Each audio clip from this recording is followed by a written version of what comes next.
win the masses in their millions for the anti-Japanese National United Front. May 7, 1937. This was the concluding speech made by Comrade Mao Tse-Tung at the National Conference of the Communist Party of China, held in May 1937.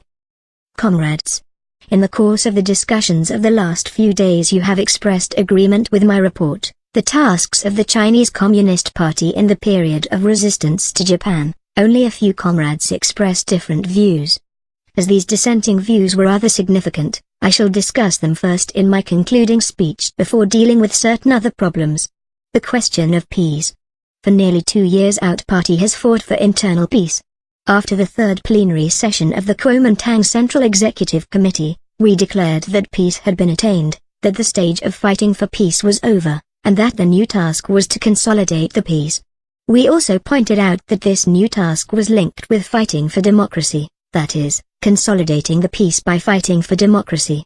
However, some comrades argue that this view of ours is untenable. It follows that they must either arrive at the opposite view or hover between the two. For they argue, Japan is retreating, footnote 1, and Nanking is wavering more than ever, the contradiction between the two countries is becoming weaker and the contradiction within the country is growing sharper. Naturally, according to this appraisal, there is no new stage or new task, and the situation has reverted to its old stage or even deteriorated. I think this view incorrect. In saying that peace has been attained, we do not mean that it is consolidated. On the contrary, we have said that it is not consolidated.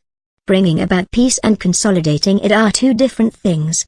History might reverse its course for a while and peace might meet with setbacks because of the existence of Japanese imperialism, traitors and the pro-Japanese group.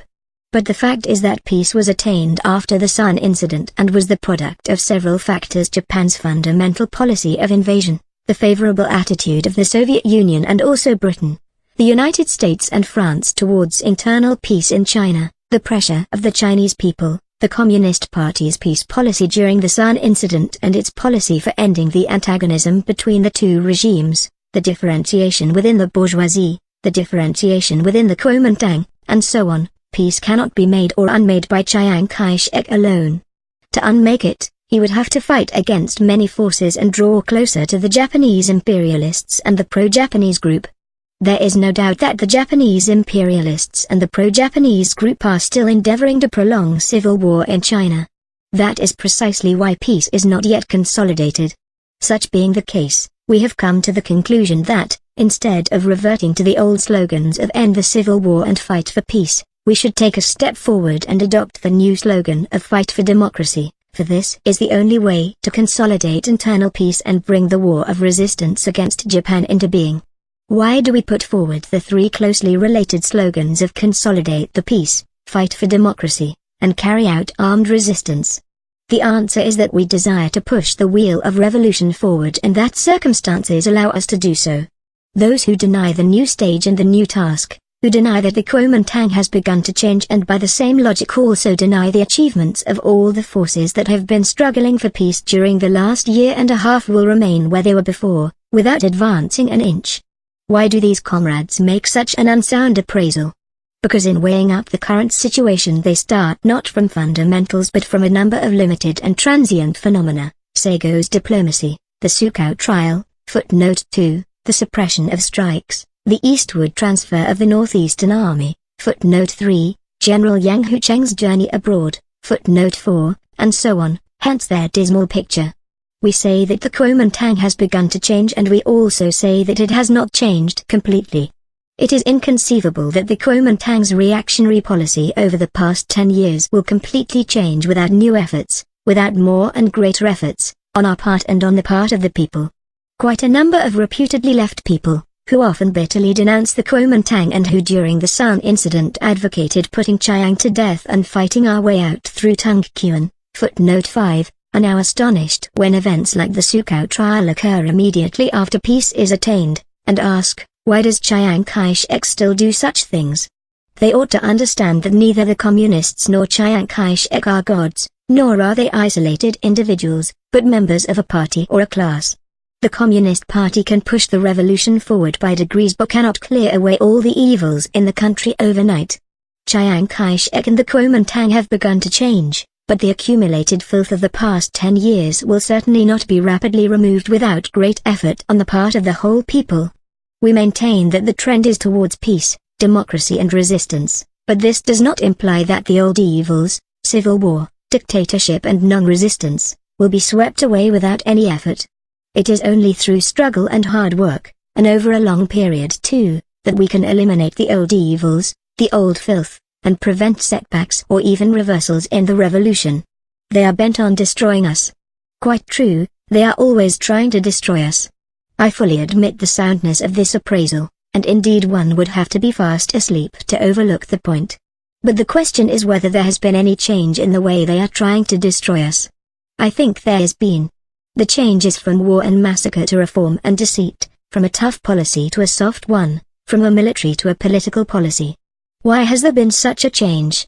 Confronted with Japanese imperialism, the bourgeoisie and the Kuomintang are temporarily forced to seek an ally in the proletariat, just as we are seeking an ally in the bourgeoisie. We should take this as our point of departure in considering the question.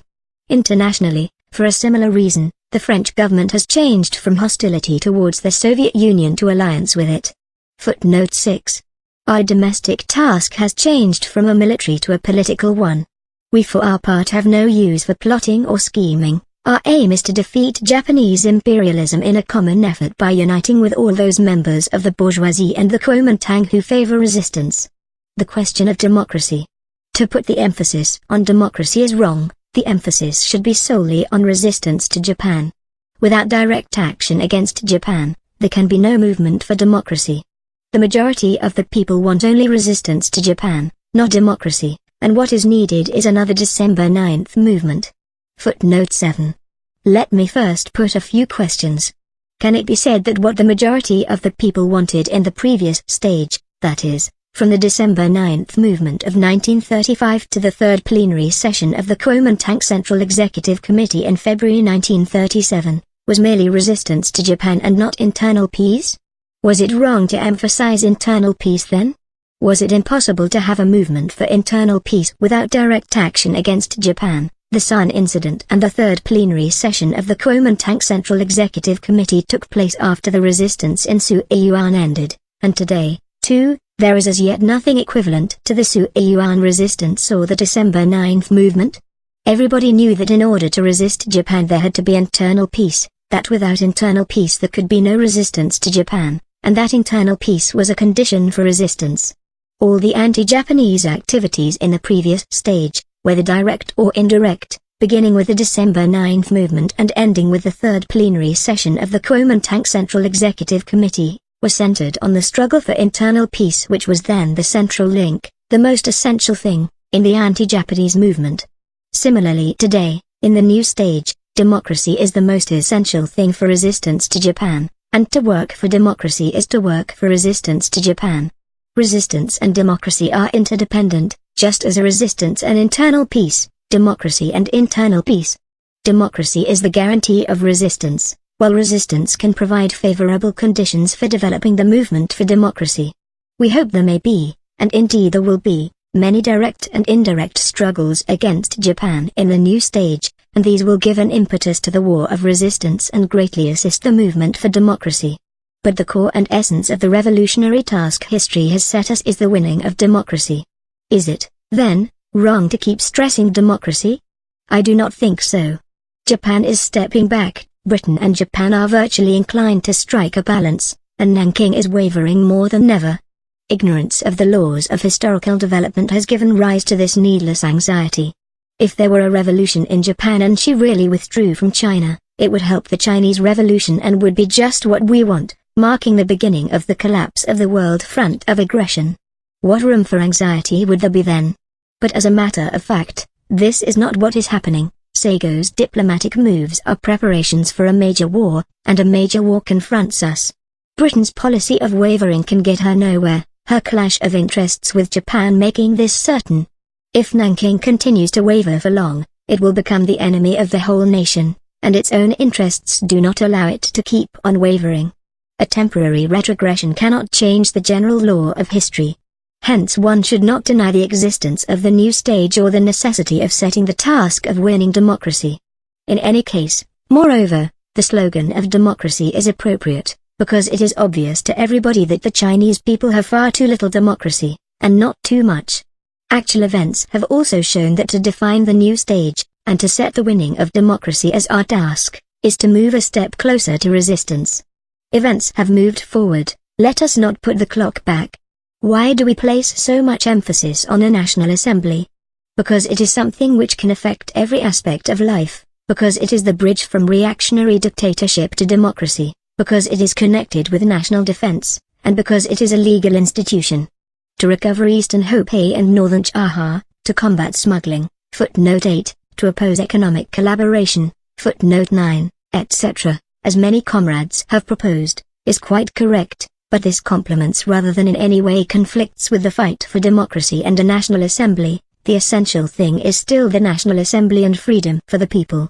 It is correct and indisputable that the day-to-day struggle against Japan and the people's struggle for a better life must be linked up with the movement for democracy. Nevertheless, the central and essential thing in the present stage is democracy and freedom. The question of the future of the revolution. Some comrades have raised this question, and here I can only give a brief answer. In the writing of an article, the second half can be written only after the first half is finished.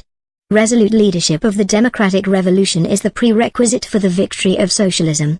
We are fighting for socialism, and in this respect we are different from those who confine themselves to the revolutionary three people's principles. It is the great future goal to which our present efforts are directed. If we lose sight of the goal, we cease to be communists. But equally we cease to be communists if we relax our efforts of today. We are exponents of the theory of the transition of the revolution, footnote 10, and we are for the transition of the democratic revolution in the direction of socialism. The democratic revolution will develop through several stages, all under the slogan of a democratic republic. The change from the predominance of the bourgeoisie to that of the proletariat is a long process of struggle for leadership in which success depends on the work of the Communist Party in raising the level of political consciousness and organization both of the proletariat and of the peasantry and urban petty bourgeoisie. The staunch ally of the proletariat is the peasantry, and next comes the urban petty bourgeoisie. It is the bourgeoisie that will contend with us for leadership. To overcome the vacillation of the bourgeoisie and its lack of revolutionary thoroughness, we must rely on the strength of the masses and on the correctness of our policy, or otherwise the bourgeoisie will come out on top. A bloodless transition is what we would like and we should strive for it, but what will happen will depend on the strength of the masses. We are exponents of the theory of the transition of the revolution, and not of the Trotskyite theory of permanent revolution. Footnote 11. We are for the attainment of socialism by going through all the necessary stages of the democratic republic. We are opposed to tailism, but we are also opposed to adventurism and impetuosity. To reject the participation of the bourgeoisie in the revolution on the ground that it can only be temporary, and to describe the alliance with anti-Japanese sections of the bourgeoisie, in a semi-colonial country, as capitulation is a Trotskyite approach, with which we cannot agree. Today such an alliance is in fact a necessary bridge on the way to socialism. The question of cadres. A great revolution requires a great party and many first-rate cadres to guide it. In China, with a population of 450 million, it is impossible to carry through our great revolution, which is unprecedented in history, if the leadership consists of a small, narrow group and if the party leaders and cadres are petty-minded, short-sighted and incompetent. The Chinese Communist Party has been a large party for a long time and it is still large despite the losses during the period of reaction. It has many good leaders and cadres, but still not enough. Our party organizations must be extended all over the country and we must purposefully train tens of thousands of cadres and hundreds of first-rate leaders. They must be cadres and leaders versed in Marxism-Leninism, politically far-sighted, competent in work, full of the spirit of self-sacrifice, capable of tackling problems on their own, steadfast in the midst of difficulties and loyal and devoted in serving the nation, the class and the party. It is on these cadres and leaders that the party relies for its links with the membership and the masses, and it is by relying on their firm leadership of the masses that the party can succeed in defeating the enemy. Such cadres and leaders must be free from selfishness, from individualistic heroism, ostentation, sloth, passivity, and sectarian arrogance, and they must be selfless national and class heroes. Such are the qualities and the style of work demanded of the members. cadres and leaders of our party. Such is the spiritual legacy handed down to us by the tens of thousands of members, the thousands of cadres, and the scores of first-rate leaders who have laid down their lives for the cause. Beyond any doubt, we ought to acquire these qualities, do still better in remolding ourselves and raise ourselves to a higher revolutionary level. But even this is not enough. We must also regard it as our duty to discover many more new cadres and leaders in the party and the country. Our revolution depends on cadres. As Stalin said, cadres decide everything. Footnote 12. The question of democracy within the party. To attain this aim, in a party democracy is essential.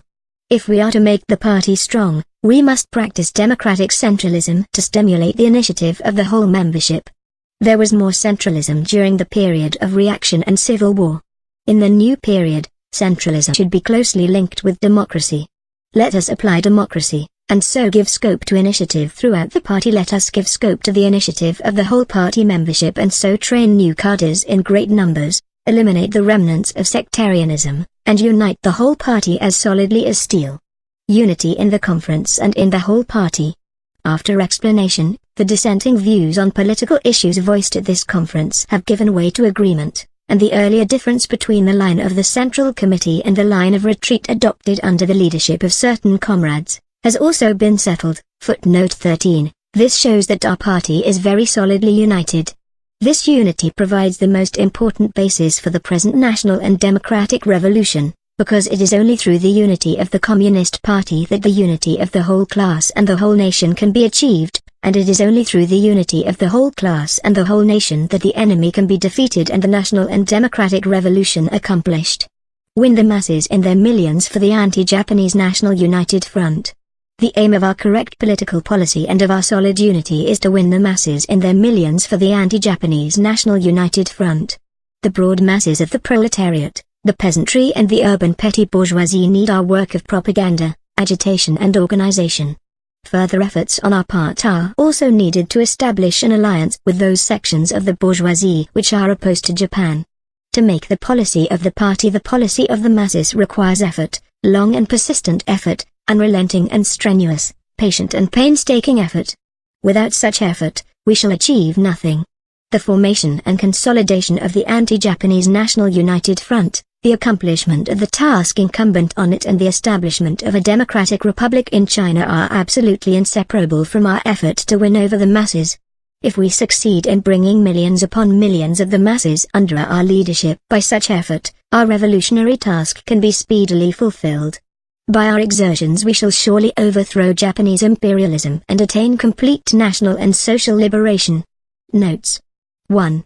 The Japanese imperialists made temporary conciliatory gestures after the Sun incident in order to induce the Kuomintang authorities to disrupt the internal peace which was being restored and to break up the anti-Japanese National United Front which was taking shape. They arranged for the bogus autonomous government of Inner Mongolia under their control to release two messages, one in December 1936 and another in March 1937, pledging allegiance to the Kuomintang government in Nanking. And the Japanese foreign minister, Saigo himself, publicly wooed Chiang Kai-shek, slyly declaring that Japan would improve its relations with China and help China achieve political unification and economic recovery.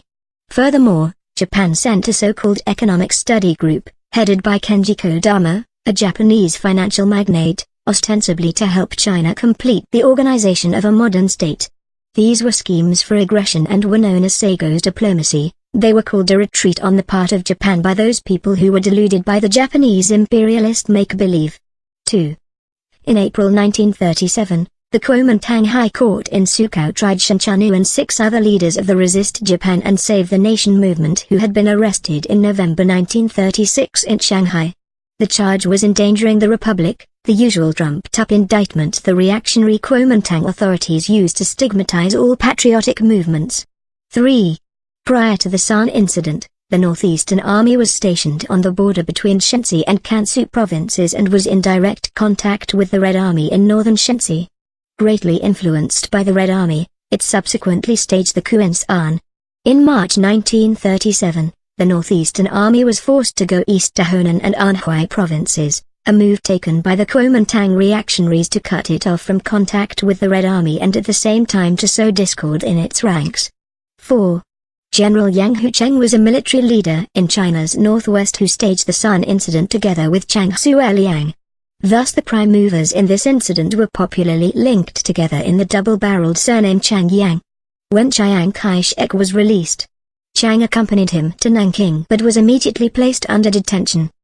In April 1937 Yang, too, was ousted from his post by the Kuomintang reactionaries and had to take leave of absence abroad. When the War of Resistance began, Yang returned to China to offer his services, only to be interned by Chiang Kai-shek for the rest of his life in September 1949, when the People's Liberation Army was driving forward near Dongqing. The Kuomintang had him murdered in a concentration camp. 5. Tongquan is a strategically important gateway on the borders of Shenxi, Honan and Shanxi. At the time of the San incident the Kuomintang troops were mainly quartered east of it. Certain reputedly left people in the party, like Chang Kuo-tao, then urged that the Red Army should fight its way out through Tongquan, which meant that the Red Army should mount an offensive against the Kuomintang troops. This proposal ran counter to the Central Committee's policy for a peaceful settlement of the San incident. 6. For a long time after the October Revolution, the French imperialists pursued a hostile policy towards the Soviet Union.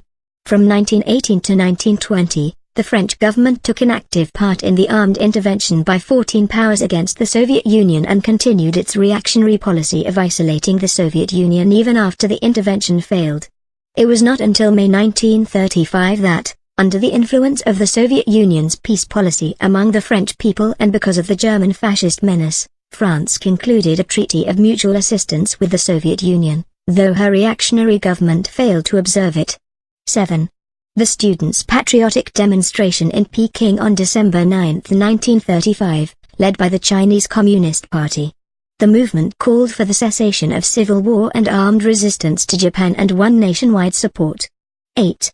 The smuggling of Japanese goods into China. 9. This refers to the self-styled Sino-Japanese economic collaboration. 10. See Karl Marx and Friedrich Engels, Manifesto of the Communist Party, Part 4, v. I. Lenin, Two Tactics of Social Democracy in the Democratic Revolution, Part 12 and Part 13, History of the Communist Party of the Soviet Union, Bolsheviks, Short Course, Chapter 3, Section 3. 11. C.J.V. Stalin, The Foundations of Leninism, Part 1000, The October Revolution and the Tactics of the Russian Communists, Part 2, Concerning Questions of Leninism, Part 3. 12. C.J.V. Stalin, Address delivered in the Kremlin Palace to the graduates from the Red Army academies in May 1935, in which he said, "Of all the valuable capital the world possesses, the most valuable and most decisive is people, cadres. It must be realized that under our present conditions cadres decide everything." 13. This difference was between the line of the party's Central Committee and Chang Kuo-tao's line of retreat in 1935-36. See on Tactics Against Japanese Imperialism, Note 22, pages 175-76 of this volume. In stating that the earlier difference has been settled, Comrade Mao Tse-Tung was referring to the fact that the Fourth Front Army of the Red Army had joined forces with the Central Red Army. Chang Kuo-tao's subsequent open betrayal of the party and his degeneration into a counter-revolutionary was the act of an individual traitor and no longer a question of differences over party line. Transcription by the Maoist Documentation Project. HTML revised, 2004 by Marxists.org.